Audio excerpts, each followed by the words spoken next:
அவர்கள் சொல்லுகின்றார்கள், அமரனி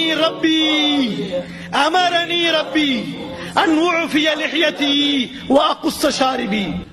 எனக்கு எனது இறைவன், எனக்கு எனது அதிகாரி, எனக்கு எனது தலைவன் என்ன கட்டளையிட்டிருக்கிறான் தெரியுமா? எனது தாடியை நான் வளர்க்க வேண்டும், எனது மீசையை நான் குறைத்துக் கொள்ள வேண்டும் என்பதாக. ஆஷரும் மினல் ஃபித்ரா, 10 குணங்கள் இஸ்லாமின் இயற்கை குணங்கள், நபிமார்களின் இயற்கை சுன்னத்துகள் என்று ரசூலுல்லாஹி ஸல்லல்லாஹு அலைஹி வஸல்லம் சொல்கின்றார். அல்லாஹ் ரப்புல் ஆலமீன் கட்டளையிட்டிருக்கிறான் என்று சொல்கின்றார். முகத்திலே தாடி வைப்பது இஸ்லாமிய அடையாள சின்னங்கள். அல்லாஹ்வை நேசிப்பவரும் அல்லாஹ்வுடைய தூதர் ஸல்லல்லாஹு அலைஹி வஸல்லம் அவர்களை நேசிக்கக்கூடிய ஒவ்வொரு முஸ்லிமும் இதை கடைபிடித்தாக வேண்டும். அந்த தாடி பெயரளவுக்குள்ள தாடி அல்ல, மஜூசுகளின் தாடி அல்ல, நஸ்ரானிகளின் தாடி அல்ல, யஹூதிகளின் தாடி அல்ல, முஹம்மது நபி ஸல்லல்லாஹு அலைஹி வஸல்லம் அவர்களுடைய தாடியாக இருக்க வேண்டும்.